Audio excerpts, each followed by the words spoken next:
ባይሉ እንዴት መጣ? ደህና አደርክ? ፋይሉን እኮ እየፈለኩት ነው። አንዲስ ቀን እንዳትረፍሽ።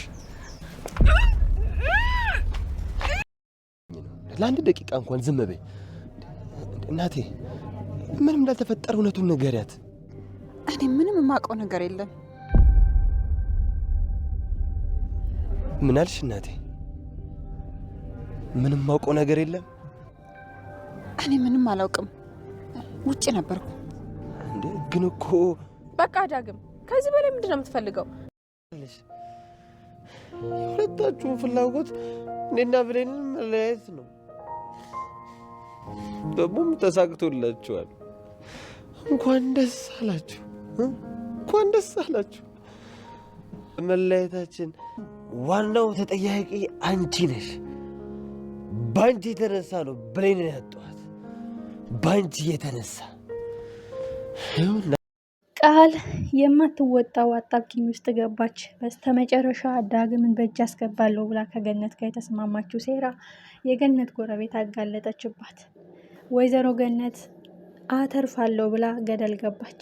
ቃል እና ዳግምን አብረው የተኙ በማስመሰል የሰራችው ሴታፕ እንግዲህ እርሷን ራሱ እንዲጎዳት ነው ያደረገችው። ዳግምም እጅግ ልቡ ተሰብሯል። ከዚህ ሁኔታ ጀርባ የእናንተ እጅ ያለበት፣ አብረን እንዳልተኛን እውነቱን እያወቃችሁ ብሌን ልቧ ሲሰበር እንዴት ዝም አላችሁ? እማዬ የእውነት ልጄን አገኘሁት ብለሽ ደስ እንዳለሽ፣ አሁን ግን ልታጪ ጫፍ ላይ ደርሰሻል። እውነቱን እያወቅሽ እህትና ወንድም አትጋቡም ብለሽ የሰራሽው ሴታፕ እንደሆነ ይገባኛል። ይሄን መስክርልኝ። ፍቅሬን አታሳጭኝ፣ ልቤን አታቁስሊው፣ ልቤን አትስበሪብኝ። እማዬ አንቺን አገኘሁሽ ብዬ ልቤ ሲጠገን በብሌን አማካኝነት ልቤ ልሰብሪው ነው። እህትና ወንድም እንዳልሆንሽ ጠንቅቀሽ ታውቂያለሽ። ለአንቺ ክብርኛን ስታለያይ አንቺ ባለየሽ ቁጥር ደግሞ የኔ ልብ የበለጠ እየተሰበረ ነው። አንቺን አጥችሽ እንደነበረው ነው ልብ የሚሰበረው። የዚህ ሁሉ ቃል ጠንሳሽ ደግሞ አንቺና ቃል ናችሁ። ከዚህ ሁሉ ጀርባ የኔ የልብ ቁስል አያስጨንቃችሁም ወይ ሲል ከገነት ጋር ተፋጠጠ። በኃይሏን ገደፋ። እውነት እውነት ናት። እውነት ታሸንፋለች። ሀሰተኞች፣ ቀጣፊዎች፣ አጭበርባሪዎች ሁልጊዜ እንደተዋረዱና አንገት እንደደፉ ናቸው። በስተመጨረሻ ቃል ዶክሜንቱን ለበኃይሉ ቀይራ እንደሰጠችው የወይዘሮ ገነት ጎረቤት ለበኃይሉ ነገረችው።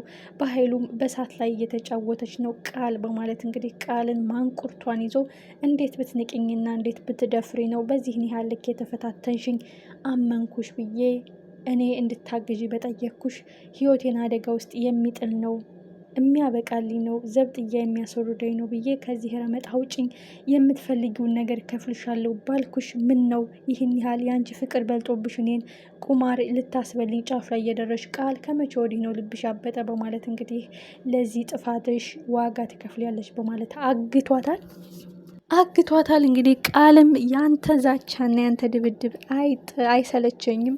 አንተ ሁልጊዜ ሰዎችን ውርደትና ክፋት ነው ስቃይ ነው የሚያስደስትህ። ስለዚህ ግደለኝ፣ ሞት አልፈራም። ለፍቅሬ ስል ነው ለዳግም ስል ነው እንጂ ያንተን ጨካኝነትና ረመኔነት ሳላውቅ ቀርቻ አይደለም ዘንግቻ አይደለም። በኃይሉ ግን ፍቅር ስለማይገባ አፍቅረ ስለምታውቅ ስለማታውቅ ሁልጊዜ የሰዎችን ጉዳትና ሰዎችን መግደል የሰዎችን ልብ መስበር ስለሆነ ስራህ የኔ ፍቅር አይገባህም።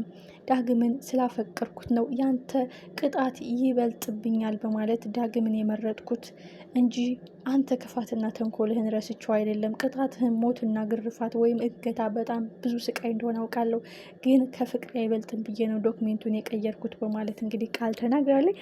በኃይሉም በቀላሉ ሊተዋት አልቻለም። ቃል በጣም አስቸጋሪ ሁኔታ ላይ ደርሳለች። ዳግምም እናቱ ላይ ዝቶባታል። እማዬ ልጄን አገኘሁት ብለሽ ስትደሰች አሁን ልታጭኝ ጫፍ ደርሰሻል፣ ልብሽ ሊሰበር ነው። ባታውቂኝና ባንተዋወቅ ይሻል ነበረ። እማዬ የኔን ልብ ሰብረሽ አንቺ ደስ የሚል ህይወት የምትኖሪ እንዳይመስልሽ። አንቺ ክብርሽን ለመጠበቅ ስትይ የኔን ፍቅር ሰብረሽ የኔን ህይወት አበላሽተሽ አንቺ በደስታ የምትኖሪ አይደለሽም እማዬ። ቆይ ለምንድን ነው የማታስቢልኝ? እህትና ወንድም እንዳልሆንሽ ጠንቅቀሽ ታውቂያለሽ። አንቺ ይመስለኛል ሰይጣን ባንቺ ላይ አድሮ ነው። እማዬ እባክሽን እርጅኝ፣ እውነቱን ተናገሪ። ደግሞ እኮ ነግረሽኛል አልጋ ውስጥ እቃ ላውጣ ብለሽ ቃልን እኔ ጋር እንዳስተኛሻት ይሄንን ለብሌን ንገሪልኝ። ፍቅሬን በሰው ለወጠችኝ። ፍቅሬን ልቧ ተሰብሮ በሰው ለወጠች። እሰው ፊት ከልቤ ወጥተሃል፣ ከልቤ ፍቄሃለሁ፣ ህይወትህን ኑር፣ እኔን እርሳኝ አለችኝ። እማዬ እስኪ በእኔ በኩል ሆነሽ ፍረጂ። ሀቅን መስክሬ እማዬ የእውነት የምትወጂ ከሆነ ለብሌን አስረጅልኝ ሲላት ይዟት ሂዶ ነበረ። የውርደት ውርደት፣ የስብራት ስብራት ደግሞ የአሁኑ ስብራት ነው ለዳግም። በነገራችን ላይ ዳግም በጣም ነው የሚያሳዝነው። ምክንያቱም እውነት አለኝ ሀቅ አለኝ ብሌን እባክሽን ፍቅሬን አታርክሺ፣ ከልብሽ አትፋቂኝ፣ ከልብሽ አታውጭኝ ብሎ እንግዲህ ብሌንን ሊያሳምን ሲሄድ ነው። ወይዘሮ ገነትም ድፍረት አጣች። ምክንያቱም ሁለቱ ልጆቹ አብረው እንዲሆኑ አትፈልግም። ሁለቱ ልጆቿ ፍቅራቸው እንዲጸና አትፈልግም።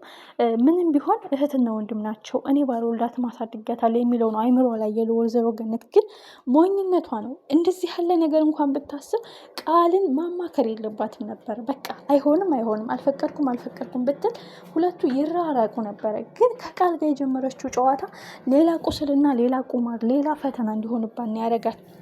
ስለዚህ ዳግም እማዬ መስከሬ፣ እውነቱን ተናገሪ ሲላት ነው እንግዲህ ወይዘሮ ገነት አልችልም፣ እኔ የማውቀው ነገር የለም። እንግዲህ ብሌን ኦልሬዲ ዋሽተሽ አብረው አልተኙም፣ እኔ ቀሳ ወጣ ተነሽና ፍራሹ ላይ ተኝ ብዬ አስወርጃን ነው በይልኝ ያላት ነው የመሰላት ቃል። እንግዲህ ብሌንና ወይዘሮ ገነትና ብሌን ቃል ናቸው ሚስጥሩን የሚያውቁት። ዳግም ተጠቂ ነው እንጂ አጥቂ አይደለም። ምንም የሚያውቀው ሚስጥር የለም። ምንም የሚያውቀው እንቆቅልሽ ወጥመድ የለም። ስለዚህ አሁን ሌላ ተጨማሪ ይሰብራል። ሌላ ቁስል ነው የተፈጠረበት። እማዬ ፍቅሬን መልሽልኝ፣ ልቤን ጠግኝልኝ። በስተት ነው እንጂ የተረዳሽው አብረው አድረው አይደለም። ኦልሬዲ ቃል አወጣ ስል ከፍራሽ ላይ ተኝ ብያት በዛው እንቅልፍ ወሰዳት። ለመቀስቀስ ከበደኝና ተውኳት። በዛ አጋጣሚ አንቺ አየሻቸው በይልኝ ያላት። እውነታውም ያ ነው። እነሱ የሰሩት ሴታፕ ቢሆንም ወይዘሮ ገነት ግን የበለጠ ጣጣ ነው ያመጣችው። የበለጠ እኔ የማውቀው ነገር የለም፣ አላየውም፣ አልሰማውም። በጣም ይገርማል። አንዳንድ ጊዜ አሁን ዳግም በቃ አላውቅሽም እናቴ፣ ፍቅሬን ሰበርሽ፣ ልቤን በቃ የመጨረሻ ስብርብር አደረግሽ። ስለዚህ አንቺ እናትነት ምን ይሰራልኛል? ለእውነት ካልቆምሽ፣ የኔ ደስታ ካላስደሰተሽ፣ የኔ ልብ መጠገን ልብሽን፣ የኔ ልብ መሰበር ልብሽን ካላራራው፣ ልጄ ልቡ ተሰብሯል ተጎድቷል ብለሽ ፍቅሬን ካልመለሽልኝ አንቺ ጋር መሆን የትኛው ደስታዬ ነው ሙሉ የሚያደርግልኝ? ፍቅሬ ከተጎደለ፣ ፍቅሬን ከተቀማው፣ ልቤ ከተሰበረ የቱ ጋ ነው የኔ ሙሉነት? እማዬ አንቺን እማዬ እያልኩ እየጠራው የልቤ ጠባሳ በውስጤ እያዳመጥኩኝ የዚያ ሁሉ አሻራ የአንቺ እጅ እያለበት እያወቅኩኝ እንዴት እማዬ ብዬ ልጥራሽ? ሁሉ የአንቺ ስበብ ነው። እውነት እማዬ አንድ ቀን ፈጣሪ ይፈረድሻል፣ የዛን ቀን ግን እኔን አታገኝኝ ብሎ እንግዲህ ወይዘሮ ገነትን ሲዝትባትና ሲያስፈራራት አይተናል። ዳግም በነገራችን ላይ በጣም ተጎድቷል፣ በጣም ስሜታዊ ሆኗል። ወይዘሮ ገነትም ደም እያለቀሰች ነው በጣም። ምክንያቱም ራሷ አማራጩ ይሆንልኛል ብላ የሰራችው ወጥመድ ነው እንደዚህ ያረጋት።